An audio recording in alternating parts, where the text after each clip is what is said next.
সাইয়েদনা ওমর ফারুক রাদিয়াল্লাহু তাআলা আনহু নামাজের গুরুত্বটাকে একটু বুঝানোর জন্য আমি এই দিকে গেলাম। ওমর ফারুক রাদিয়াল্লাহু তাআলা আনহু সারা জীবন তিনি দোয়া করেছেন, আল্লাহুম্মা রযুকনি শাহাদাতান ফি সাবিলিক ওয়াজআল মাউতি ফি বালাদি রাসূলিক।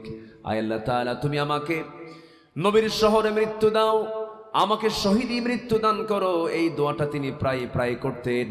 এই তো ১৫০০ বছর আগের কথা বলছি। অর্ধ দুনিয়ার শাসনকর্তা তিনি ছিলেন, ৪০টা রাষ্ট্রের তিনি রাষ্ট্রপ্রধান ছিলেন। রোম পারস্য তার নাম শুনলে থরথর করে কাঁপত। ওমর ফারুকের নাম কে না জানে।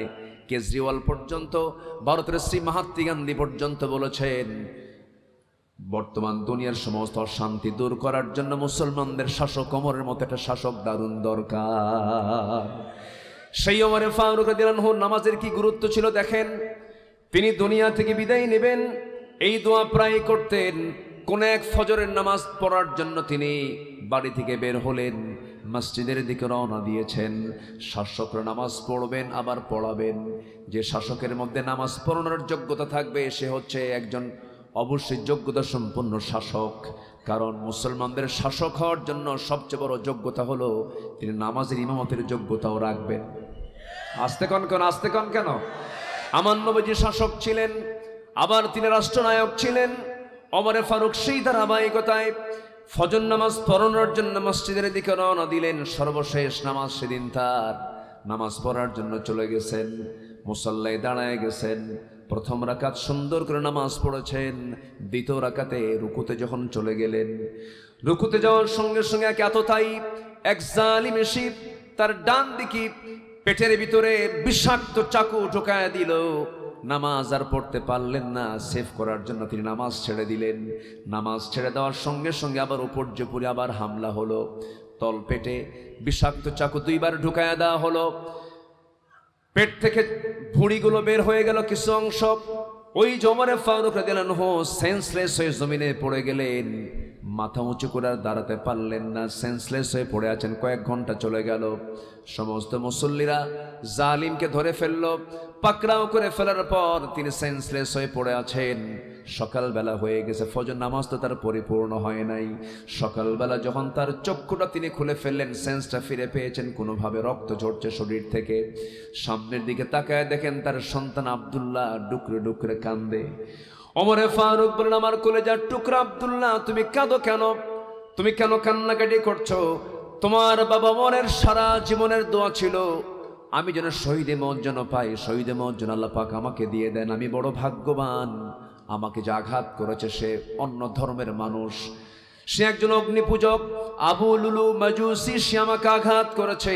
আমি নিশ্চিত আমি শহীদ হয়ে যাব, নবীর শহরে আমার মৃত্যু হয়ে যাবে। আব্দুল্লাহ কেঁদো না, আমার জন্য পানি আনো তো। দৌড় মেরে 1 গ্লাস পানি তার সামনে নিয়ে হাজির করলেন। ওমর ফারুক বলছেন, কলিজার টুকরা আব্দুল্লাহ রে, তুমি যে আমার জন্য পানিটা আনছো, এই পানি কিসের পানি আনলা? কাব্বা তৃষ্ণার জন্য মনে হয় পানি চাচ্ছেন, পানি পান করার জন্য পানি আনছি। ওমর ফারুক বলছেন, আল্লাহর কসম করে বলি আব্দুল্লাহ রে, আমার কলিজার টুকরা সন্তান, আমার কলিজায় চুল পরিমাণ কোনো তৃষ্ণা নাই। আমার পানির কোনো প্রয়োজন নাই। আমার সবচেয়ে বড় তৃষ্ণা হলো ফজর নামাজ শুরু করেছিলাম, প্রথম রাকাত পড়তে পেরেছি, দ্বিতীয় রাকাতে রক্তাক্ত হয়ে আমি অজ্ঞান হয়ে পড়েছিলাম। ফজর নামাজটা আমার কমপ্লিট হয় নাই। ওজুর পানি দাও, ওজু বানায়া ফজরটা আমার আদায় করা দরকার। আল্লাহু আকবার, আল্লাহু আকবার। নামাজের মধ্যে তাদের কি মজা ছিল, নামাজের কি গুরুত্ব তাদের মাঝে ছিল। সঙ্গে সঙ্গে ওজুর পানি দেওয়া হলো। কিতাবে এসেছে ওজু বানালেন, ওজু বানায় নামাজে দাঁড়াবেন কেমনে, ভুঁড়িগুলো বাইরে বের হয়ে এসেছে। সন্তানকে ডাক দিয়ে বলে, সন্তান রে একটা গামছা দিয়ে দাও। গামছা দিয়ে তিনি পেট বাঁধলেন, ভুঁড়ি সহ পেট বাঁধলেন। নামাজে দাঁড়াবেন, দাঁড়িয়ে নামাজ পড়বেন, কিন্তু শরীর থেকে রক্তগুলো গড়ে গড়ে দুর্বল হয়ে গেছেন, তিনি পারলেন না দাঁড়িয়ে। বসে পড়বেন, বসেও পারলেন না। শুয়ে শুয়ে ইশারা করে সর্বশেষ নামাজ তিনি আদায় করলেন। আদায় করার পরে বলছেন, কলিজার টুকরার সন্তান আব্দুল্লাহ, আমার সারা জীবনের শখ ছিল আমি নবীর পাশে ঘুমাবো। বছর 2 আগে প্রথম খলিফা আমার ভাই আবু বকরকে নবীর পাশে ঘুমায় দিয়েছি। আমার বড় শখ, আমিও নবীর পাশে ঘুমাতে চাই। কিন্তু জায়গা তো আমার না, জায়গা তো আম্মা জান আয়েশা সিদ্দিকা রাদিয়াল্লাহু তাআলা আনহার। অতএব তুমি আমার পক্ষ থেকে তার দরজায় গিয়ে কড়া নেড়ে আমার প্রস্তাবটা দিয়ে আসো, যে বলো ওমর তার কাছে কবরের জায়গাটা ভিক্ষা চেয়েছে, একটু যে বলো। যে যখন তার সামনে যখন এমন আবদার করা হলো, আম্মা জান আয়েশা কাঁদতে কাঁদতে বলছেন, আহারে জগৎধন্য একজন খলিফা, অর্ধজাহানের একজন খলিফা ওমরের মতো মানুষ আমার কাছে একটা সামান্য জায়গার আবদার করেছে, আমি আয়েশা আমার কবরের জায়গা অংশটুকু আমি ওমরে ফারুকরে দান করে দিলাম।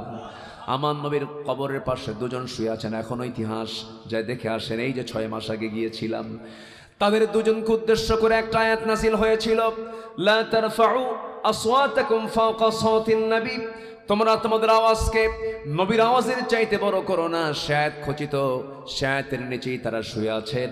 আমার নবীর কবরের সাথে সাথেই তাদেরকে দাফন করা হয়েছে। আমার বন্ধুগণ, ওমর ফারুক রাদিয়াল্লাহু তাআলা আনহু রাসূলকে খুব মহব্বত করতেন, খুব ভালোবাসতেন।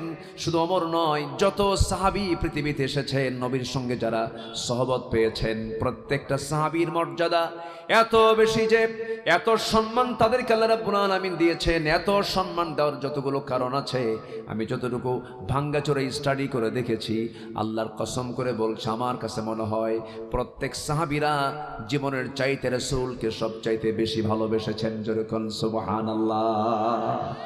আমার ভাইরা, আমার বন্ধুগণ, রাসূলকে কি পরিমাণ ভালোবেসেছেন তারা, তাদের প্রত্যেকের জীবন থেকে যদি আপনি একটু জানতে যান, বহু ইতিহাস পেয়ে যাবেন।